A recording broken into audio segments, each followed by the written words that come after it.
Good evening. I'd like to call the October 23rd, 2019 meeting. Roll call, please. Mr. Vieira? Here. Dr. Vogt? Here. Mrs. Wittes? Here. Dr. Selly? Here. Mr. Dangler? Here. We stand for the Pledge of Allegiance.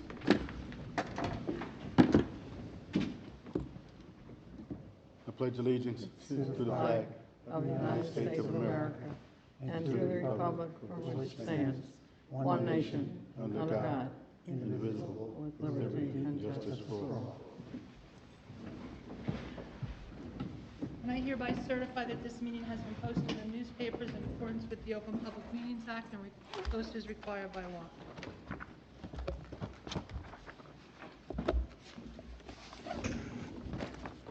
Thank you.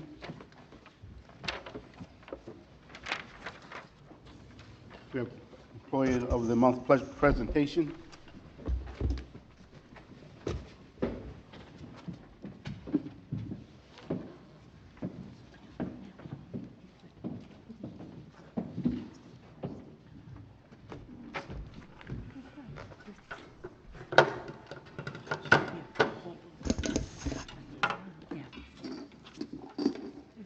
Ms. Susan Moore.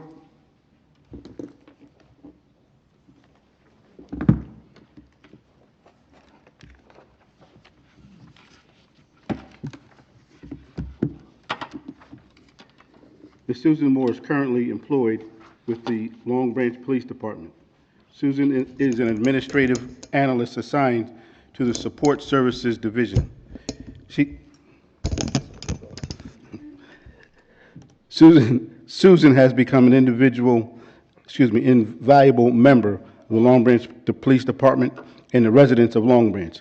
Susan has developed and currently works on a variety of projects for the police department as well as other city departments. Here are just a few examples of the projects created by Susan for the police department in addition to her other responsibilities.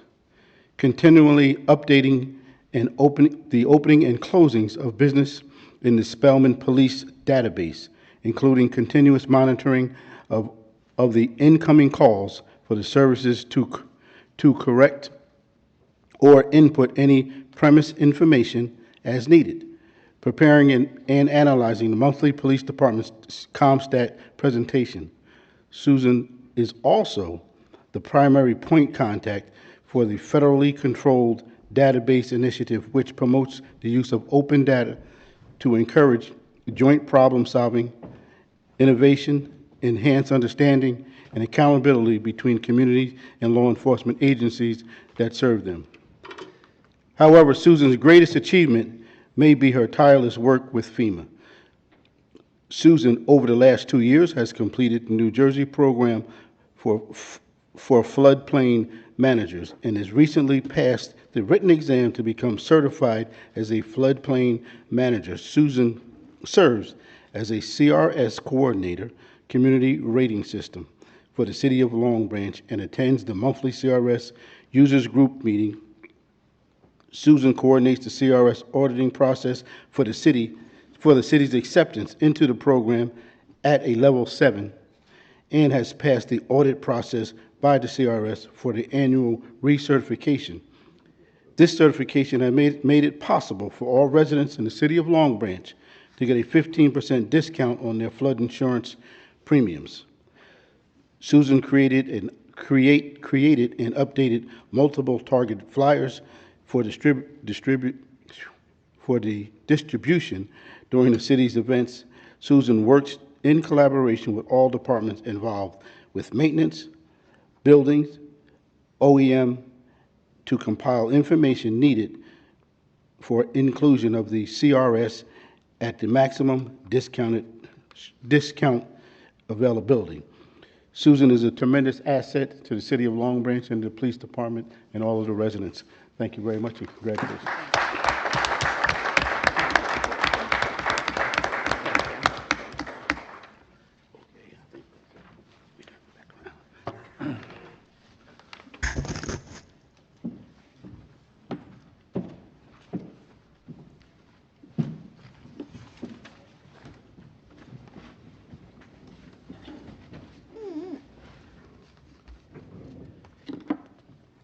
hearings? We have none. Reading for approval, the previous minutes. I need a motion to approve the minutes from the October 10th, 2000. Second. Roll call. Mr. Viera? Yes. Dr. Vogt? Yes. Mrs. Wittes? Yes. Dr. Selly? Yes. Mr. Dangler? Yes. Consideration of ordinance and public hearing and final consideration. This is the second reading for ordinance 1719 entitled an ordinance revising chapter 103 entitled alcoholic beverages by amending this section 103.4 limitation of on location of the code of the city of Long Branch. This ordinance was introduced October 10th, 2019. I need a motion to open up the public hearing. So moved. Second. All in favor? Aye. Aye. If there's anyone in the audience that would like to address us by speaking on this ordinance only, may step to the mic. State their name and address clearly for the record. They will have 5 minutes only to speak and may only speak once.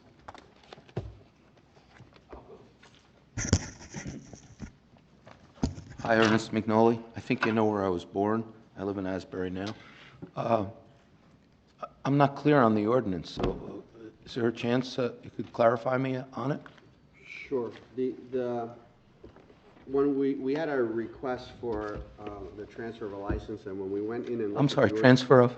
transfer of a liquor license, and when we went in and looked at when we went in and looked at the liquor license statute, we realized that there was actually a typographical error in it.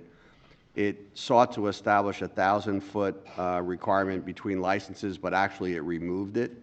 So we needed to correct the ordinance, but we also needed to deal with the issue of if you have a permitted use where an eating establishment or a drinking establishment is permitted in a zone, it was a recommendation of the planning department that the 1,000-foot restriction doesn't make any sense, that we're really only concerned about those, clustering them in non-permitted zones. So we corrected the ordinance to deal with that issue also.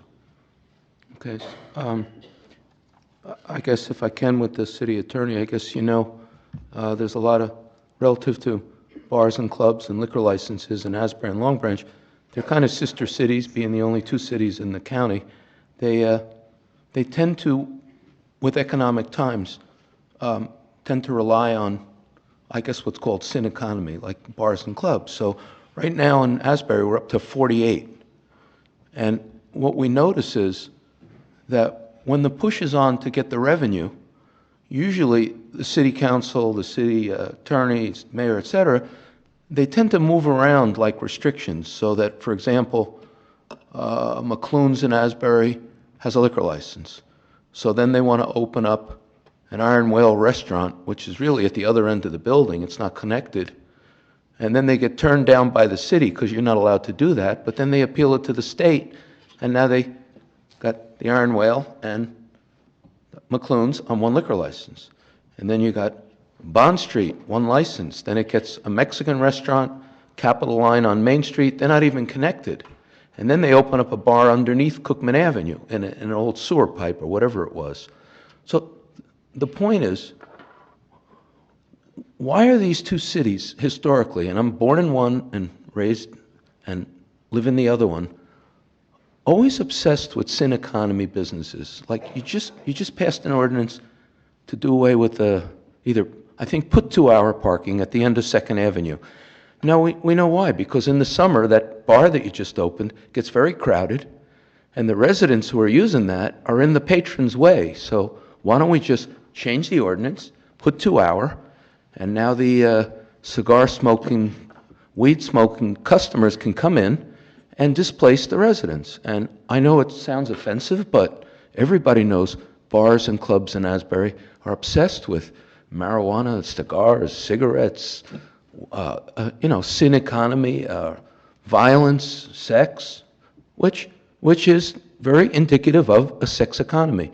So the question is, I'm wondering, with Lower Broadway still sitting flat, with Long Branch trying to mimic Asbury in terms of sin economy, does that mean that it's safe to say that when I come here, and I hope I keep coming here for another 28 years, when I keep coming here, I'm always going to hear another bar another ordinance, another resolution to kind of like keep accommodating the sin economy.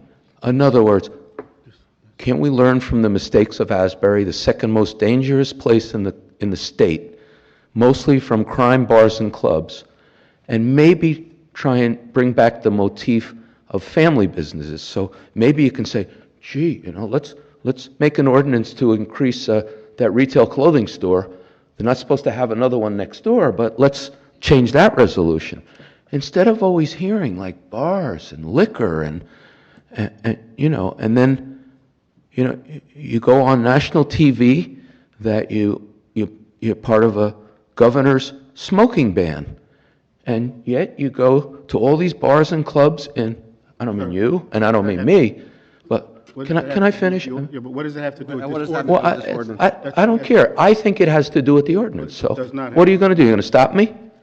Sir. Go ahead. Don't test me. What I'm saying to you is. Yeah, I know, but this is not- listen, he was listening, so I don't know why you're interrupting. Well, because I'm the council president, I'm not interrupting you. That gives you the right to interrupt I'm me. trying to have run an orderly You don't meeting. think I'm And sir- talking about the liquor No, license? Not about this ordinance, you're not. Yes, I am. No, you're not. Is that my time? Yes, Yes, sir. it is. Thank you. Thank you. I think you should stop interrupting people.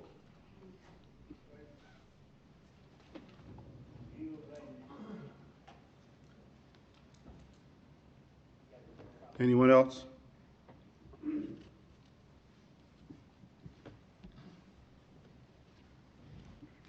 I need a motion to close. So moved.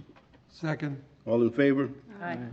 This is the third reading of ordinance 1719, entitled an ordinance to revise Chapter 103, entitled Alcoholic Beverage, by amending Section 103.4, limitations on location of the code of the city of Long Branch. I need a motion to adopt the third and final reading and advertise according to law. So moved. Second. Roll call. Mr. Viera? Yes. Dr. Vogt? Yes. Mrs. Wittes? Yes. Dr. Selly? Yeah. Mr. Dangler? Yes. Ordinance for introduction, we have none. Public portion, I need a motion. So move. Second? All in favor? Aye. Opposed? If there is anyone in the audience that has a comment to make, please step to the podium and state your name and address clearly for the record. You will be given 5 minutes and may only speak once.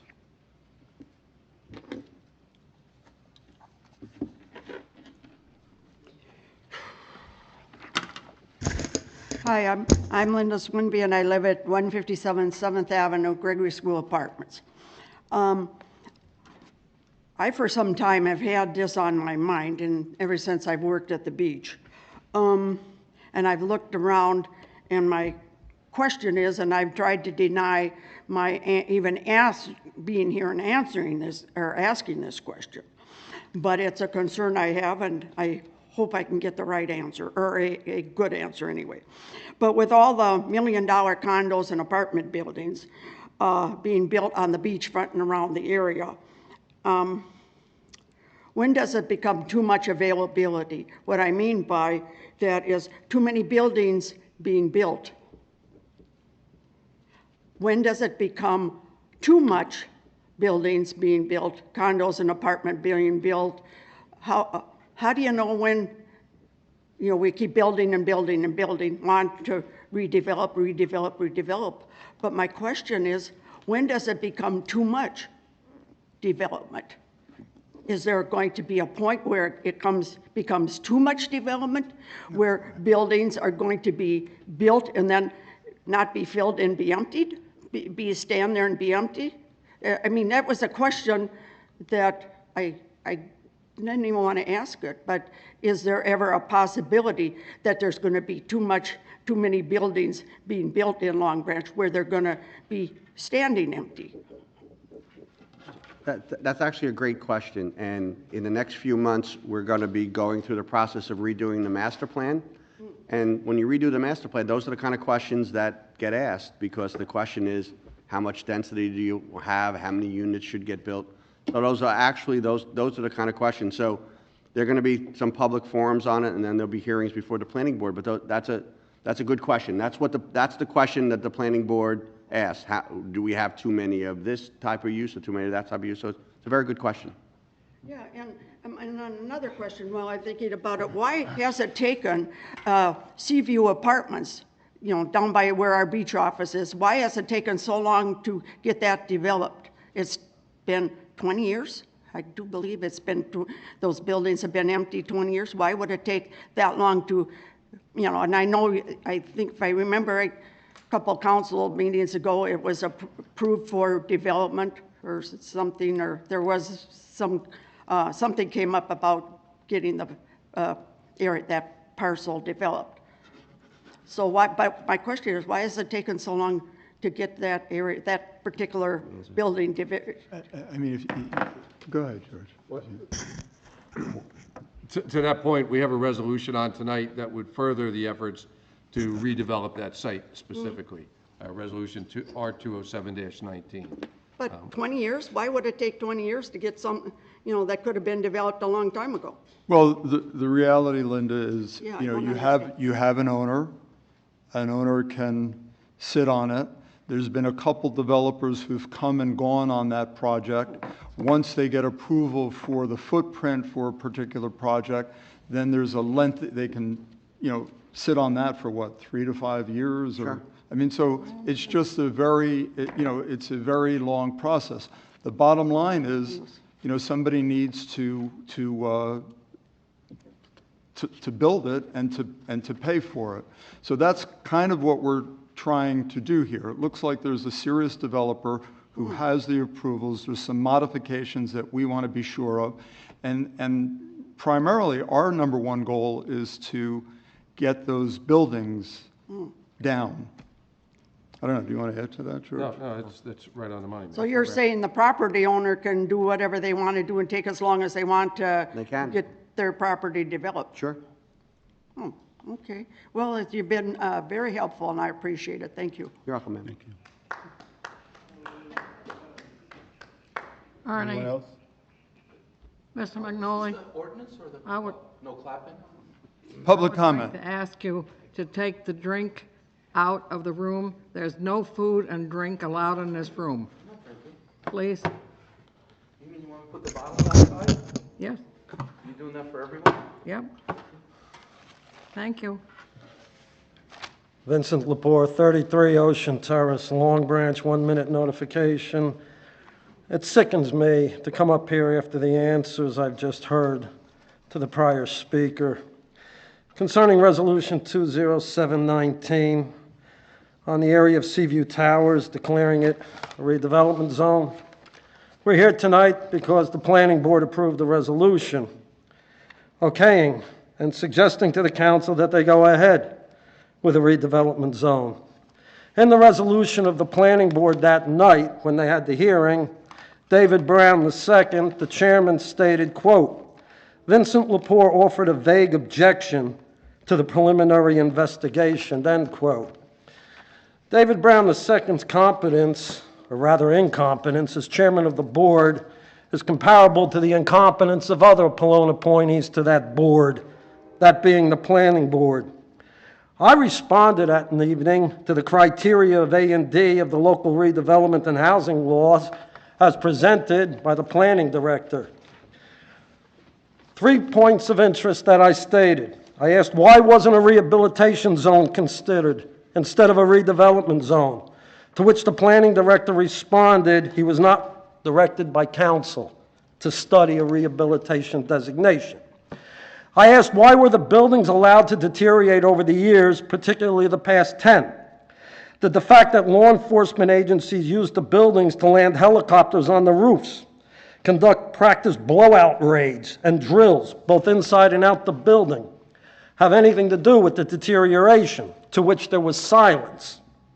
The underlying premise to that question was, where for the past 10 years has city's code enforcement and city's building inspectors been to allow that building to deteriorate to that point? I also mentioned that Team Pelone and its board appointees have another motive behind this redevelopment zone designation for Seaview Towers, and I requested a no vote. To further prove the incompetence of David Brown II, In reading the resolution, compared to the study area, David Brown stated it's 3.68 acres, as opposed to the Director of Planning, which stated it's 3.55 acres. So, Planning Board approves it, and here we are this evening. The fact is, the current owners of Seaview area properties have not only approvals by the Planning Board, but have also secured an extension for their infamous, quote, Stairway to Heaven project. Those approvals seem to take place without the present owners going for any redevelopment zone designation. In the report for the redevelopment zone, which this resolution is based on, under statutory authority and process, quote, this process may result in the adoption of a redevelopment plan, which is a new set of redevelopment regulations, along with the ability to offer enhanced fiscal tools that may act as incentives to prospective redevelopers, end quote. Folks, doesn't take much to figure out what those enhanced fiscal tools are. Tax abatements. And keep in mind, the Seaview Towers is already in a federal opportunity zone for tax incentives. The fact is, Team Pallone knows that the current owner has a buyer, but the buyer wants more units on the Seaview Towers property, a mini pier village, higher density. To accommodate the buyer, Team Pallone will make it easier for higher density and more units with the redevelopment zones instead of the current C4 zoning, which would require the applicant developer to go before the boards, costing them time and money. Team Pallone, two members, Selly and Pallone, are fully aware the Ramada Hotel attempted 2 years ago to come in on this property, wanting higher density. The fact is, it's disingenuous of Team Pallone to go ahead with a redevelopment zone, to which, to the public record, I'm requesting a no vote. They campaigned on no new tax abatements. They did it. They campaigned on no new redevelopment zones. They did it. They campaigned on no new higher density oceanfront developments. They're doing it. They failed to consider a rehabilitation zone. They failed to properly revise the C4 zoning for amendments. And all they're doing is a slide before the master plan review by the public to have input on this, particularly the Seaview area's property. They want it codified now as a redevelopment zone. Fact is, Team Pallone is a bunch of liars, and all this redevelopment zone will do is to continue along Ocean Boulevard the blight of Long Branch known urban sprawl. And by the way, will the city give away the right-of-way on this area the way they gave Kushner Adams Street at no cost? Junk government. Thanks for lying, Team Pallone.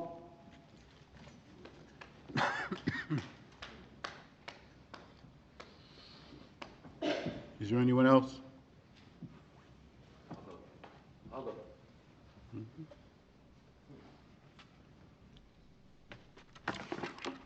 Be pretty hard for me to top that.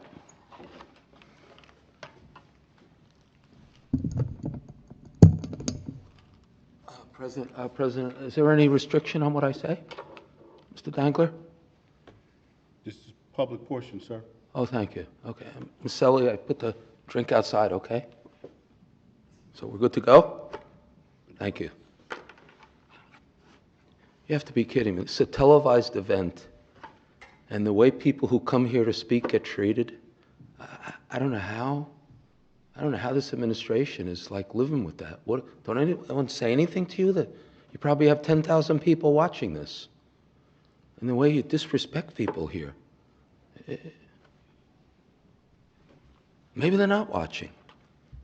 Can I get a 1-minute warning? Sure. Thank you very much. After a meeting, typical, Chief Roebuck threatens people. He threatened me in the back of the meeting, was on camera, told me to stay out of Long Branch or he was going to arrest me. He didn't like what I was talking about. I approached him as a press person and said, can I ask you a question? He said, yes. I said, when will Piscucci surrender for his prison term? Get out of here, Rob. I'm going to arrest you. Don't come back. Okay. Huh? Now, Mr. Jackson over there, the former chief from Eatontown, who was probably brought here by Mr. Musi. They're all friends, right? So what do? They send me a letter saying, never happened. Never happened. That's like saying he didn't come up and, what most people believe, forcefully, unlawfully arrest Mr. Lepore. I mean, he was a public safety director, a citizen. He's wearing a police badge and a service weapon. Now, we have the case from Asbury. It sets the precedent. I don't know the guys. What was the public safety director's name from Long Branch? Went to trial. You cannot wear a weapon and a badge, right? It sets the precedent, right? So Roebuck doesn't care. He just does what he wants. Schneider makes him chief in some strange deal that nobody can figure out. And then he comes around threatening people. How many more people do you have to listen to here say they're in fear of this guy? He's a bully. And you don't do anything about it. You got elected to get rid of him. Excuse me? The tractor accident. Who knows about that? I can't get it in the press. One of the tractors runs over a woman on the Long Branch Beast. There's no press. Now, who's the PIO person, the press person? Roebuck. I'm press. I call. I'd like to speak to you about that. No talk. Okay, I file, I get the police report. Now we know what happened, right? How come the public doesn't know what happened? A tractor ran over a woman, almost killed her. And it doesn't make the news, and the link won't talk to me. You know, it's just a cover-up. A lot of cover-ups here.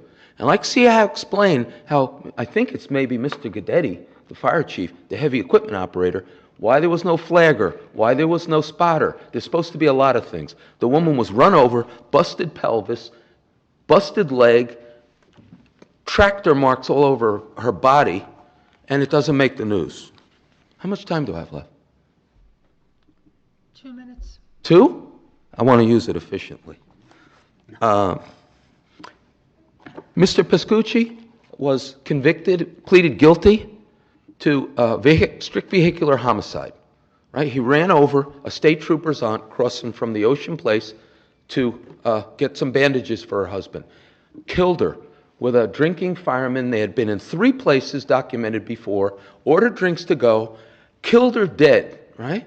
Pleaded guilty in Middlesex on a conflict, right? And guess what? He still hasn't been to jail. He still hasn't given up his driver's license. And to make matters worse, he's driving Joyce Jr., another drunk cop, thankfully that's gone, driving his landscaping trucks around. So now we got drunk landscapers, ex-cops, drunk killers, ex-cops, and nobody's stopping them. And the board wants to keep opening up more bars. That's just what we need. You ought to close Jack's, take their liquor license, because that place is a danger zone. Joyce Jr.? What? 1 minute, thank you. Joyce Jr., I'm not going to go there. Everybody knows, and what was witnessed, it was a sexual assault on a very prestigious Long Branch police family on their daughter. And nothing's happening. Nothing. There's pressure on the family. Don't sue, don't. Okay, look. Everybody knows what happened in Jack's.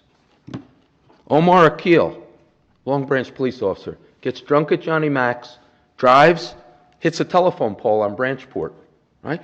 2 hours later, he's given a breathalyzer test after they worked him over here to make him have a lower alcohol thing. Goes to Tinton Falls on a conflict, and the prosecutor, Sean Keene, assemblyman, tells the judge, oh, he just finished a long shift at the Long Branch Police Department. He was tired, Your Honor. He wasn't drunk. Really? How about we all saw him in Johnny Mac's, and how about he admitted it in a report, right? You don't think that's a fix? Is that my time? Thank you, sir. I really enjoyed this week.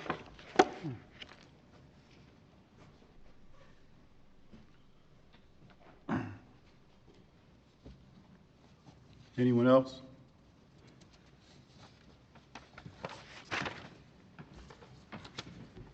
I need a motion to close the public portion. So moved. Second. All in favor? Resolutions, we can take the list of resolutions as a consent agenda. Roll call. I need a motion. Oh, motion. So moved. Second. Roll. Mr. Viera? Yes. Dr. Vogt? Yes. Mrs. Wittes? Yes. Dr. Selly? Yes. Mr. Dangler? Yes. Application. I need a motion to approve the list of applications. So moved. Second. Roll call. Viera? Yes. Dr. Vogt? Yes. Mrs. Wittes? Yes. Dr. Selly? Yes. Mr. Dangler? Yes. Miscellaneous business for the good of the order. Councilman Vieira.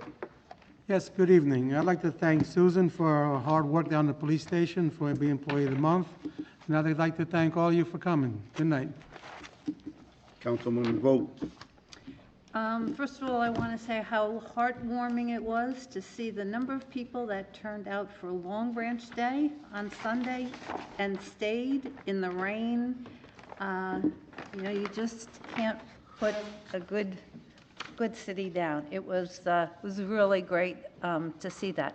Second thing, I just wanted to point out to you, one of the resolutions that we passed tonight was for November 1st to be Extra Mile Day.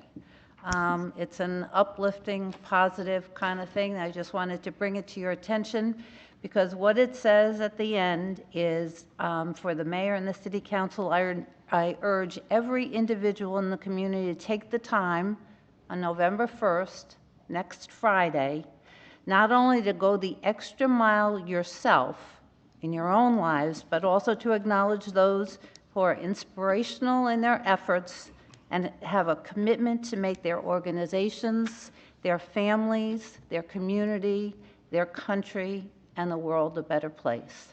So just give some thought to how you want to make Extra Mile Day a reality in all of our lives for Long Branch and our families. And with that, thank you for coming. Councilwoman Wittes. I also would like to congratulate Susan, and I'd like to wish everyone a good weekend that's coming up, and I think pretty soon we're going to be setting the clocks back, right? Yeah. So maybe we'll have some light when we leave work, but thank you for coming. That's all. Councilwoman Selly. I have two things tonight. First of all, I'd like to wish everybody a happy Halloween, but make it a safe one. And I also like to remember, for you to remember, on November 5th, don't forget to vote. That's your right. Use it properly. Thank you. Mayor Pallone. So, of course, I'd like to thank everybody for coming this evening and for your comments. I have a few things that I'd like to mention. So, we're proud to announce that the City of Long Branch has been awarded bronze level certification for Sustainable New Jersey. The application we submitted was approved for 20 actions in 13 categories for a total of 200 points. And actually, we needed 150 to get to a bronze level, so we're actually on our way to silver. This achievement will be recognized at the Sustainable Jersey Annual Luncheon on November 19th at the League of Municipalities in Atlantic City. So like I said, we're very proud of that. Next is the City of Long Branch, Brookdale College, NJSBDC, and Create Labs have come together to host a small business pitch competition for the local Long Branch community on October 30th from 6 p.m. to 9 p.m. at the Wave Hotel. I'm going to say a few more words about that, but the bottom line is it's a mini Shark Tank or that sort of concept. And the goal is to provide local residents with the opportunity to be part of the city's revitalization. So all business ideas are welcome, no ideas too small.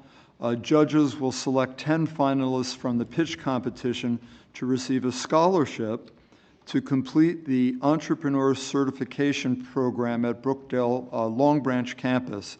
And during this program, you'll receive training, mentorship, and learn how to secure funding and customers for your business. Please call 732-923-2040 for more information. And again, it's very similar to what you see on Shark Tank, and everyone is welcome to come as a, just to be there to view the process, and I believe applications are still being accepted as well. Also, with Veterans Day coming up, we are calling on all World War II veterans. So if you're a World War II veteran and a Long Branch resident, please call the mayor's office at 732-571-5640. We're doing something a little special this Veterans Day. As you know, we normally have something at Jerry Morgan Park and at City Hall, but we're going to honor our World War II veterans from the city at that event as well. Just wanted to point out that the recycling yard will be closed on November 6th and November 7th for milling and paving, so they're redoing the yard, so it needs to be closed for that. And finally, this is another fun thing. The Board of Ed will be taking a field trip for a mock student government night on November 14th right here at City Hall. So students will conduct a mock meeting and learn about government. So basically we'll be simulating on their behalf a city council meeting, and that's being put together by our own city clerk here and Lindsay DeAngelis from our office. And thank you for your hard work with that, Kathy. So please, if you can come to that, that would be great. Is there a time for that? 5:30. I'm sorry, 5:30? At 5:30 on November 14th. So with that, again, thank you all for being here this evening. I would like to thank you all for coming out, and I too want to stress the importance of the election. It is obviously our right to vote, so please don't let the party be the reason for why you're voting. Let the reason for why you're voting be you're voting for the betterment of the city, the town, the country, if you will. But definitely, we have important decisions that are made, and our local politicians are the ones that we actually can see. We actually can call them. We actually can get a response from them, and we can hold them accountable. So please go out and vote, and remember to look sort of at the bottom of the ballot. We have an important Board of Education election coming up also, and don't forget to cast your vote whichever way you want, but please cast your vote.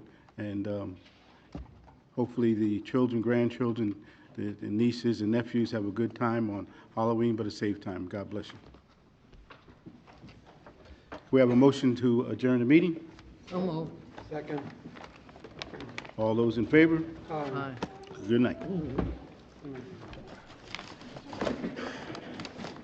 You heard anything from Stan? Saturday? Oh, no. Oh, what?